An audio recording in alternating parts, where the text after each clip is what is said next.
Assalomu alaykum. Va alaykum assalom. Assalomu alaykum.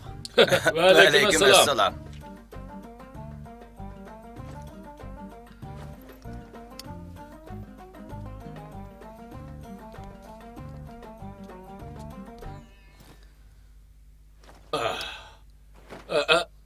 Kechiring. Bu muallimga qanday qaraq ahvollari? Uy ichida ishliqda Urumchiga mangan o'xshamamlar. Tinchlik. Rahmat aka. Urumchiga tarbiyalash kursiga mangdim. O'zlarichi? O'g'lim Urumchida xizmat qilardi. Shu bolaning to'y ishi qo'pqan. Urumchiga to'yning tayyorligi uchun mangdim. Aka. O'g'lingiz Urumchida nima xizmat qiladi? O'g'lim saqchi. Soqchi? Ag'ina, saqchi bo'lsa nima bo'pti? Aka, bekatdan kirib avtobusga chiqib bo'lguncha 2 qatim tekshirib bo'ldi. To'xtamay tekshirayotganlar shu soqchilargo. Ular yodlab olgandek, kimligingizni chiqiring, somkingizni eching, tekshiramiz. Cheklangan buyumlarni elib avtobusga chiqmang deyaverdi ekan. Hammamiz safarga oldirib odamning ichini pushirib. Ukam, shu saqchilar tekshirganga pul olmaganda? Pulg'o olmadi, lekin shu mendek yaxshi odamdan gumonlanib. Birodar, ommaviy so'rovlardagi bexatarlik tekshirishi ko'pchilikning omonligi uchun. Buni to'g'ri tushunishingiz kerak-da. Shundaqmi? To'g'ri deysiz. Ukam, siz nega mangan? Urumchiga mashrab programmasiga qatnashqili mangdim. O'ylab beqing, agar saqchilar qattiq tekshirmasa, siz qatnashmoqchi bo'lgan mashrab programmasini buzg'unchilar musibat programmasiga aylantirib qo'ydi. Mana. Mau muallim erkakdek gap qildi. Men sizlarga bir ishni so'zlab beray. O'tganda qo'shnimizning o'g'lining to'yi bo'lgan. Ular to'yga sazanlarni taklif qilib, nag'manava mashrab qilayotgan. Ko'pchilik toza ko'ngillik o'ynayotganda bo'ylidan qiyochiya chiqib ketdi. Nim bo'ldi ekan desam, nadin keldi bir qorim kirib, ketman bilan sazpazlarni urib chiqib o'tibdi. To'yga kelgan mehmonlar va muzikantlarni qo'rqitib o'tibdi emasmi? Bu qandaq bo'lg'ini? Bu ishning oxiri qandaq bo'pti? Qandaq bo'ladi? U odam yana uydagi yangratqo televizor to'nglatqilarni chiqib o'tibdi. Ko'pchilik oxirini tutibdi. Shuning bilan uy egasiga 8 ming yuan, muzikantlarga 2 ming yuan to'labdi. Tekshirsa bu odam asabiy idining ta'siriga uchraganligi ma'lum bo'pti. Ko'pchilik uni bardigan yerga opirib qo'yibdi. U odam sorankan-ku. Haq bir obdan to'y qilyapsa, u nima deb bir narsalarni chaqirdi ekan? Nima deb chaqatdi? Uning gapicha to'yda nag'ma-navo qilish gunohmish, yomon bo'lamish. Bemallik-ku bu. Uningchi bo'lsa, biz nazar chiroqda nag'ma-navo mashrab qilsak bo'ladi ekanda. Bularning hammasi asabiy kuchlarning boshqalarni qo'ymoqtirish hilisi. Bizning 12 muqomimiz dunyoga dangliq. Boshqalarning hammasi Uyg'urlarni oyiga chiqsalar usul o'ynay oladi. Tili chiqsalar naqshi ayta oladi deb ta'riflashdi. Naqshi aytqili usul o'ynag'ili qo'ymasa, bu bizning milliy an'anamizga buzg'unchilik qilganlik emasmi? Shundaq. Har qaysi millatlarning o'ziga xos naqshi musiqa usullari bor. Lekin boshqa millatda bunday ahvol yo'q. O'z xoliga yo'lda mangadi ekan, ishlar shundaq barakatlikkan emasmi? Shu emasmi? Asabiy kuchlar nima degan zarxanda? Mana bir ishni deb beray. O'tganda bizning yuqorqi mahallada bir o'lim bo'lgan. Bir so'kal qorim kelib, o'limni yig'izori qilsak bo'lmaydi. Tuproq beshiga chiqib, Qur'on o'qiganning foydasi yo'q deydi. Ko'pchilik buni anglagandan keyin qaymoq qilib qoldi. Qarang, mushunda ish bulamdi. Bu qadaq bo'lg'ini. Mana bu shu asabiy kuchlarning milliy madaniyatimizni buzayotgani. To'g'ri deylar. Bu malullarning dastidan to'ylarimiz to'ydak, nazrlarimiz nazrdek bo'lmayotdi. Biz ajdodlarimizdan qolgan go'zal an'ana va madaniyatlarga varislik qilish bilan birga bularni avlodlarning qo'liga o'z biti tutqizmasak, avlodlarimiz kimning avlodlari bo'lib qolar? Ya Allah, meni sag'itib qo'ydinglar jimo.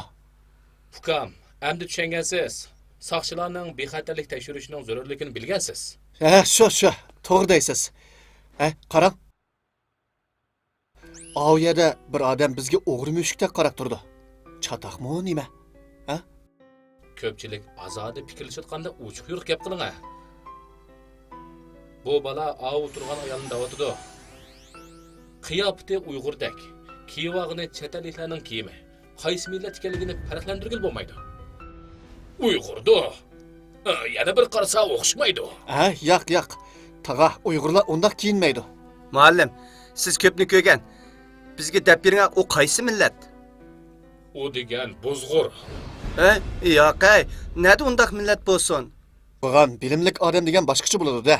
Mao ismning dal joyiga kelgan. Qandaq dalkapdi, ajab tushunmadim. Nimishqa buzg'ur millat deymiz? Birisi millatimizning madaniyat san'atini buzman deyapsa. Birisi millatimizning normal diniy e'tiqodini buzman deyapsa. Yana birisi millatimizning munavvar an'anaviy madaniyatini buzman deyapsa. Hatto yana ba'zilari davlatimizning inoqligi va muqimligiga buzg'unchilik qilib, oxirida millatimizga ziyonkashlik, davlatimizga xavf yetkazamiz deyapsa. Ular buzg'urlar bo'lmay, qanday bo'ladi? Ha? Baya yo'lda kelyapsam, birisi menga eslab olib, Mao barmoq diska, Mao plastinka bak arzon. Ichidan nurg'un alayli mazmunlar bor degandi. Seto'mag'asiz. Safarga oldirab, olmabdiman. Ha, amma yaxshi qilibsiz. Ha? Olsam qanday bo'ladi? Setib olgan bo'lsangiz, bayqi tekshirishda bayqilib qolsa, toza avorchilik bo'ladi. Disk setib olganga nima avorchilik bo'ladi? Uning ichidagi ko'rinishlarning ziyni bak ig'ir. Navoda ishidagi mazmunlarning qaymoqtirishiga uchrab, asabiy tashkilotlarning zo'ravonlik, terrorlik harakatlariga qatnashib qolsangiz, oqibatini tasavvur qilib bo'lmaydi. Hukam, garchi siz ziyonkashlikka uchrag'uvchi bo'lsangiz-mu, lekin siz zo'ravonlik, terrorlikqa oid unsin buyumlarni sotib olganingiz, tarqatganingiz uchun o'zingiz bilmayla zo'ravon terrorchilarning qo'lchumasiga aylanib qilib qonunning jazosiga uchraytdingiz. Kentimizda bir yigit zo'ravonlik, terrorlikqa oid unsin buyumlarni anglab, Ko'rib, zo'ravonlik, terrorlik harakatlariga qatnashib ekan, hukm e'lon qildi. Shuning bilan uning istiqbolimi tugidi dangla. Ha? Hey, aka, hammamiz hurmatlaydigan diniy zotlarning taqib turqini ko'ryapsizlar. Ular millatimizning an'anaviy kiyim-kechaklarini uchtisidan tushirmay kiyib yurmamdi. Birodarlar, sizlarning kiygan kiyiminglar sizlarni jannatga olmaydi. Faqat qilgan yaxshi ish, yaxshi amallarla jannatning eshigini ochadi. Biz qaysi tarafga haydasa, shu tarafga boradigan o'shki bo'lmasak, asabiy unsurlar bizni nima kiyishga zo'rilsa, bizni shuni kiyamdik. Shundaq emasmi, muallim? Shundoq. Muallim, bizning kiyim-kechaklarimiz to'g'risida xili ma'lumotlar bor deyman. Qarim nayt yaxshi gap qildi. Endi kiyim-kechakning gapi chiqib qoldi. Men shuning javobini tepish uchun ulug' olimimiz Mahmud Qashqarning Turk tillar divanini astoydil o'qib chiqdim. Buningda 40 dan ortiq chopan, ko'ynak, balbaq qatorliqlar, 30 dan ortiq bosh oyoq kiyim qatorliqlarga izohat berilgan. Bularning ichidagi ko'p sondagi kiyim-kechaklarni biz hozirmi kiyib kelyapmiz. Lekin bu kitobda yuzni yepish, o'rni olish deganlar azaldan tilg'ilingan. Buningdan yuzini yepib oladigan, o'rnib oladigan kiyimlarning azaldan millatimizning an'anaviy kiyim-kechaklari emasligini ko'rib olaymiz. Aslida bundaq ekanda, qapqara bu kiyimning nari chiroyliqda o'zimizning shundaq chiroyli kiyim-kechaklar tursa, bu kartonni kiyib nima qilamiz? Tarbiya ko'rgan kallis sagak odamlar buni kiymaydi. Buni kiyib olish tegitakdan aytganda ularning nadonligi, bilimsizligining ifodasi. Shundaq, asabiy tashkilotlar ularning nadonligidan foydalanib ketgan. Ular asabiy ideyani tarqitib, yoshlarni soqol qo'yg'izib, ayollarning yuz ko'zlarini yepish, bedellarini to'nga o'rashga majburladi. Ularning maqsadi nadon odamlarni qaymoqtirib, o'zlarining abtibeshirisini yushirish. Bu ishlar jamiyatimizga turli ziyonlarni olib keldi. Biz savdogarlarning normal tijoratiga ta'sir yetkazdi. Savdoga bugun bo'lmas ati bo'la. Muhimi ular yoshlarni zararlab, ularni yomon ishlarni qilishga kuch kiritib, yoshlarning hayotiga zomin bo'layotdi. O'zlari bo'lsa bugun o'lib tomosha ko'ryotdi. Bu qatim o'g'limning yeniga borsam, ularning birini ko'rsang birini tut. Onni ko'rsang onni tut deb qattiq topalayman.